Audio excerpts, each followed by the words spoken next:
한동훈 후보 아사히 신문 인터뷰 보셨죠? 네. 네, 어떤 게 좀 그 한국 언론에서는 오세훈, 이준석과도 뭐 보수 재건 연대할 수 있다. 이 부분을 좀 주요하게 다루던데 좀 어땠습니까? 제가 봤을 예. 때는 이제 거기서 그런데 뭐 이준석 개혁신당 대표가 언급된 부분은 질문이 그렇게 들어왔어요. 질문 그렇게 네, 들어왔죠. 질문이 그렇게 들어왔으니까 늘 한동훈 전 대표가 지론으로 해오고 있는 이야기 있지 않습니까? 나는 보수 재건의 방향과 가치에 동의하는 사람이라면 누구와도 함께 갈 수 있다. 그리고 과거가 아니라 미래가 기준이다. 김정은만 빼고 다 같이 갈 수 있다. 이런 그 류의 지론을 반복한 것인데 약간 우리 국내 언론에서 조금은 확대 해석하는 느낌적 느낌도 없지 않아 있습니다. 예, 예, 원론적인 얘기인데. 특정한 사람을 염두에 두고 한 얘기는 아니고 제가 이제 우리 신 의원님께 역으로 여쭤보고 네, 싶은 예. 것은 일본 통일이잖아요. 일본에서 박사학위도 받으셨고 사실 일본 정치에 정통하시기로는 뭐 대한민국에서 타의 추종을 불허하시는데 요미우리 신문도 지난번에 인터뷰했고 이번에 아사히 신문도 기사를 2개를 나눠서 낼 정도로 상당히 한동훈 전 대표에 대한 관심도가 높은데 그거 왜 그런 겁니까? 이게요, 지금 일본도 이제 몇 가지 이유가 있는데 지금 트럼프의 리더십이 안정적이지 못하잖아요. 근데 일본도 외교안보에 있어서는 한국하고 똑같아요. 미국과의 동맹을 기본 축으로 외교안보를 운영을 해왔단 말이에요. 예. 그런데 이게 막 흔들리잖아요. 그러니까 그 트럼프 리더십, 미국의 리더십이 흔들리면 흔들릴수록 한일 간의 긴밀한 협력의 필요성은 점점 높아질 수밖에 없는 거 아니겠습니까? 그런 점에서 근데 이재명 정권은 뭐 그럭저럭 뭐 다카이치 총리랑 만나서 뭐는 하는데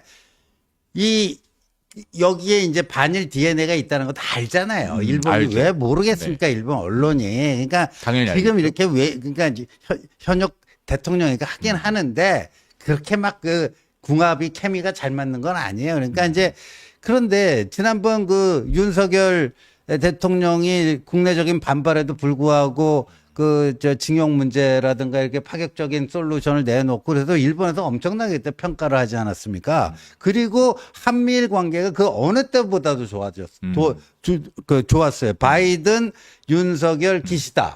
요 삼각. 그래서 그때 캠프 데이비드 그 선언 같은 것도 굉장히 역사적인 문서거든요. 그런데 그 시절이 조금 그리운 거예요. 예. 그때의 한일 관계. 그런데 지금 한국 정치는 그 윤석열의 비상계엄하고 완전히 망가져 있어요. 그리고 이게 쉽게 뭐 이렇게 다시 복원될 것 같지도 않아. 그런데 한동훈이라는 인물이 요번에 보궐선거에서 살아 돌아오고 보수 재건 이후에는 30년 정권 탈환 이게 뭐 괜히 그냥 과시하고 뻥치고 그 한 게 아니라 그럴듯하게 느껴져요.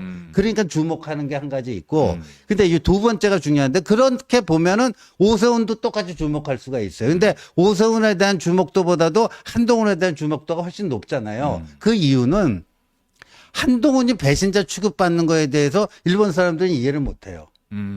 한국 사람들의 다수도 한동훈이 옳은 일 했다. 근데 일부 극우, 뭐 이 사람들이 윤석열을 배신했다, 배신자라고 하는데 일본 사람들은요, 예를 들어서 그 자식이 범죄를 저질렀는데 부모가 그거 감싸주잖아요. 그 부모에 대해서 아주 강력하게 비판합니다. 예. 근데 하물며 그 사적인 관계에서도 그런데 공적인 관계에서 이 대통령이라는 사람이 말도 안 되는 비상계엄을 했는데 여당 대표로서 그걸 앞장서서 막고 그게 어떻게 배신자냐 이거야. 배신자 취급당해서 그 자기가 대표로 있던 당에서 제명된 상황에 대해서 이해 불가해요. 그래서 지금 저 아사히 신문 기사의 그 오른쪽 세로 제목에도 네. 비상계엄을 비판한 제명된 전 바로 국무총리 그겁니다. 그렇게 달아놓은 거군요. 그리고 3월에 처음으로 그 인터뷰를 니혼 게이자의 신문에서 네. 했잖아요. 그때 그 타이틀은 정치는 공공가치를 최우선으로 해야 된다. 그 얘기가 이제 배신자론에 대한 그 그렇죠. 한동훈의 메시지야. 우리 아버지가 계엄을 했더라도 네. 나는 막았을 거다.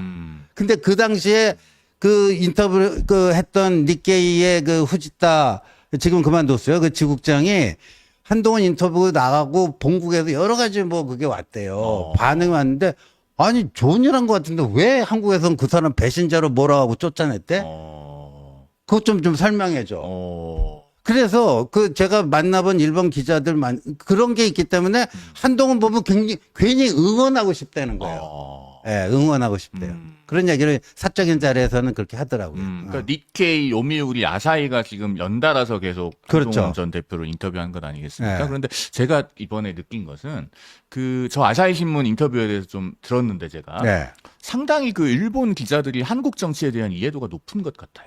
그러니까 요미우리나 뭐 아사히나 공통적으로 좀 관심을 갖는 것이 한국에서 국회의원 무소속으로 당선되기 힘든데 네. 이 부산 북구에서 어떻게 무소속으로 당선이 됐느냐 이런 것들도 상당히 관심 있게 물어봤다고 저는 알고 있거든요. 그러니까 상당히 한국 정치에 대해서 그냥 그 원거리에서 항공사진으로만 보는 게 아니라 돋보기로도 볼 수 있는 수준까지는 일본 의원들이 맞아요. 알고 네. 있습니다. 그런데도 한동훈 전 대표에게 계속 인터뷰를 요청한다라고 하는 것 자체가 상당히 외부의 객관적인 시선에서 봤을 때 누가 보수의 차기 리더가 될 수 있는지에 관해서 이웃나라인 일본이 예민한 관심으로 캐치한 그 관심의 결과물이 아니겠는가. 저는 좀 그런 느낌을 받았어요. 네, 맞습니다. 그래서 뭐 이거는 뭐 좋은 신호예요. 한동훈 그 의원에게 굉장히 그 또 좋은 자산이 될 수 있고 또 한일 관계를 잘 맺어가는 건 굉장히 중요하잖아요. 그래서 이미 이게 뭐 대선 후보도 아닌데 벌써부터 이제 일본 언론이 저렇게까지 주목해주고 일본 유수 언론이 지금 다 다뤘잖아요. 다 비중 있게. 네. 이거는 뭐 한동훈 그 정치인 한동훈에게 큰 자산이 되지 않을까. 그런 생각이 듭니다.